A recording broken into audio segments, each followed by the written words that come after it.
Hello everyone, कैसे हैं आप सभी लोग। उम्मीद करता हूँ वीकेंड है, कुछ ना कुछ नया सीख रहे होंगे। आज के इस वीडियो में हमने volume analysis only on equity segment options में तो हमने पहले वीडियो बनाई थी कि आप ऑप्शन चेन के थ्रू कैसे मार्केट के बारे में प्रेडिक्ट कर सकते हैं। नाउ दिस टाइम हमने कोई मार्केट की कोई स्ट्रैटेजी नहीं है कि आप इस स्ट्रैटेजी को ट्रेड ले सकते हैं, बट हाँ, इस स्ट्रैटेजी या फिर ये जो तरीका है इसके अकॉर्डिंग हम मार्केट में वॉल्यूम काफ़ी अच्छे से एनालिसिस कर सकते हैं। एक छोटा सा पार्ट है वॉल्यूम एनालिसिस का, इसको लास्ट तक जरूर दिखेगा फॉर कंप्लीट अंडरस्टैंडिंग। तो आइए मेरे साथ मेरे लैपटॉप पे देखते हैं अगर क्या है ये, आप कैसे ट्रेड या कैसे मार्केट का वॉल्यूम एनालाइज कर सकते हैं।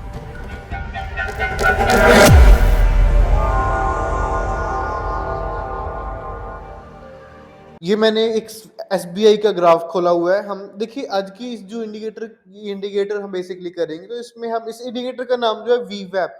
तो इस वीवैप के अकॉर्डिंग हम कैसे एक ठीक ठाक वॉल्यूम एनालिसिस कर सकते हैं। I am not going to tell कि आप यहाँ पे कैसे ट्रेड्स ले सकते हैं, कहाँ बाय करना है, कहाँ शॉर्ट करना है, बट या मैं आपको ये बताने जा रहा हूँ कि अब कहाँ पे मार्केट्स में अच्छा बुलिश वॉल्यूम। बेसिकली वॉल्यूम कभी नहीं बताता कि मार्केट बुलिश है या बेरिश है।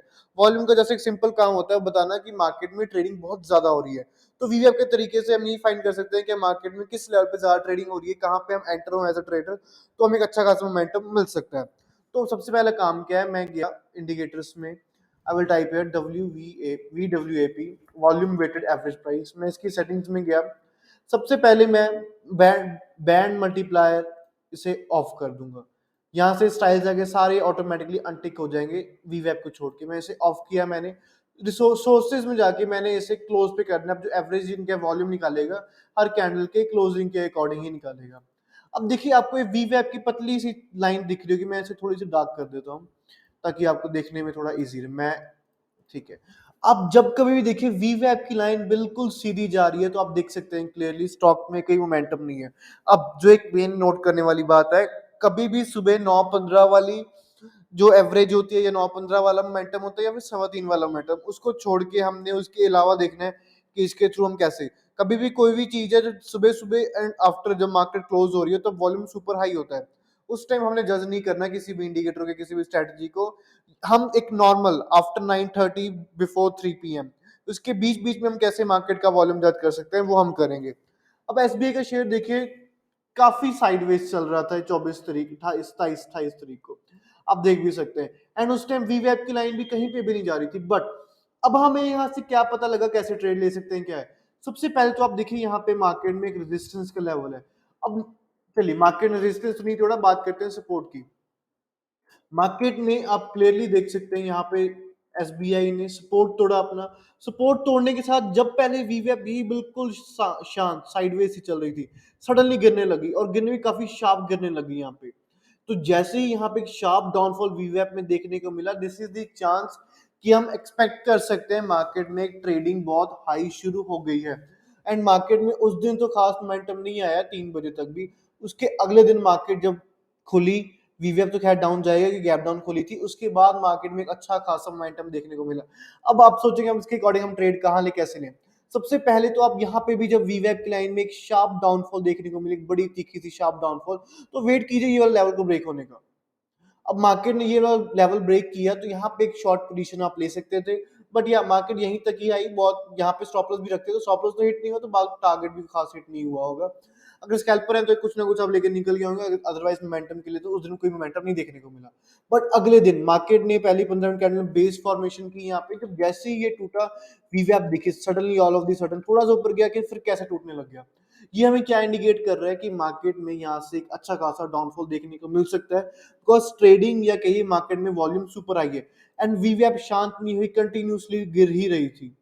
जब ये ऐसे गिर रही हो ना एकदम बहुत शार्प डाउनफॉल आपको वीवैप में देखने को मिल रहा हो, तो आप समझ जाइए मार्केट में कुछ ना कुछ बहुत अच्छा बेरिश होगा। एंड उस टाइम हमारा व्यू कभी भी मार्केट में लॉन्ग होने का नहीं होना चाहिए, मार्केट में हमें शॉर्ट साइड ट्रेड ढूंढने हैं छोटे मोटे पुल बैक्स के बाद। ठीक है। अब उसके बाद एक अच्छे खासी मोमेंटम के बाद वीवैप नीचे आई। ठीक है, यहां तक गई, उसके बाद बिल्कुल शांत हो गई। आप देख सकते हैं बिल्कुल थोड़ा सा ऊपर गई फिर शांत हो गई, वीवैप कंप्लीटली शांत, कुछ मूवमेंट नहीं है वीवैप में अभी। तो इसका मतलब क्या है कि एसबीआई में दोबारा एक अच्छी खासी मूवमेंट आ सकती है। रीजन फॉर दैट इज एक बहुत अच्छा तगड़ा मोमेंटम देखने को मिला with volume, profit booking I, volume है नहीं, इट मीन्स प्रॉफिट बुकिंग है। प्रॉफिट बुकिंग आई, यहाँ से एक अगेन मार्केट में या एसबीआई के स्टॉक में एक मोमेंटम दोबारा चाहे अप हो या डाउन हो देखने को मिल सकता है। एंड चार्ट्स बेरिश ही हैं, charts are not much bullish of SBI. ठीक है, हमने तो ये तो हो गया एसबीआई की बात होगी। अब किसी और स्टॉक में भी हम सेम चीज देखते हैं, लाइक ये स्टॉक है एयरटेल का। ठीक है, अब एयरटेल के ग्राफ में आप क्लियरली देख सकते हैं वीवैप कंप्लीटली शांत थी, ऊपर नीचे एक inverted head and shoulder type बनाया। एयरटेल के ग्राफ ने थोड़ा बहुत जब ऊपर उठने लगी, यहाँ पे ब्रेकआउट हुआ, आपको दिख रहा है ये लाइन भी उठने लगी, तो this is the time to enter in a trade rather than कि इस साइडवेज मार्केट में आप ट्रेड लें। जब कभी भी आप वीवैप देखें यहाँ से डाउन जाते हुए या अप जाते हुए, अभी किसी अप की एग्जांपल लेते हैं, लाइक मैं जिंदल, मैंने स्टॉक खोला Jindal stainless steel and power, sorry Jindal steel and power. आप यहाँ पे क्लियरली देख सकते हैं सुबह सुबह वीवैप की लाइन शांत नहीं थी, ये स्लोली क्या ठीक ठाक तरीके से ऊपर ही जा रही थी, ऊपर गई, थोड़ी सी रुकी, फिर ऊपर ही जा रही थी यहाँ से। तो अब यहाँ से क्लियरली एक्सपेक्ट कर सकते थे कि जिंदल के स्टॉक में अच्छा खासा मोमेंटम देखने को मिलेगा। मोमेंटम देखने को क्यों मिलेगा, क्योंकि स्टॉक एक तो वीवैप के लाइन से नीचे भी नहीं गई, उसके वहीं से रिवर्सल ले लिया स्टॉक ने वीवैप के लाइन से ही। सेकंड थिंग, वहां से आप देखिए मार्केट में एक अच्छा खासा वीवैप भी ऊपर को जा रहा है एंड स्टॉक प्राइस भी वीवैप से सपोर्ट लेके ऊपर जा रहा है। इट क्लियरली शोज कि मार्केट में एक बुल्स का मोमेंटम इंटैक्ट है। हम यहाँ पे एक छोटी मोटी पुल बैक पे शॉर्ट सेलिंग के साइड जाने के बजाय हम लॉन्ग होंगे। अब देखिए, आप में से कई लोग होंगे जो इसे निफ्टी बैंक निफ्टी ऑप्शन में यूज यूज करते होंगे, तो आई विल सजेस्ट इस इंडिकेटर को पर्टिकुलरली इस वीवैप को ऑप्शंस में मत यूज कीजिए, क्योंकि वहां पे आपके पास ऑलरेडी काफी डेटा अवेलेबल है ऑन सेंसिबल या फ्री या ऑब्स्ट्रा, ये सब में काफी डेटा अवेलेबल है। तो रेदर देन इसके थ्रू आप वॉल्यूम जज करें या फिर अब करना ही है प्रैक्टिस, मैं पर्सनली मैं सजेस्ट नहीं करूंगा, फिर भी आप अगर ट्राई करना चाहें तो आप निफ्टी बैंक निफ्टी के फ्यूचर्स पे कर सकते हैं रेदर देन इंडेक्सेस पे। रीजन क्योंकि इंडेक्स में कभी ट्रेडिंग होती नहीं है, ट्रेडिंग हमेशा फ्यूचर में हो रही होती है। आई थिंक आपको ये वीवैप के बारे में ठीक ठाक नॉलेज मिली होगी, आप कैसे इसके अकॉर्डिंग मार्केट का मोमेंटम या मूवमेंट या कह लीजिए वॉल्यूम जज कर सकते हैं, मार्केट में वॉल्यूम किस साइड की है। एंड बिलीव मी, आप ट्राई कीजिएगा, कभी ट्रेड मत लीजिए इसके अकॉर्डिंग, मैं फिर कहूंगा it is completely for judging the volume.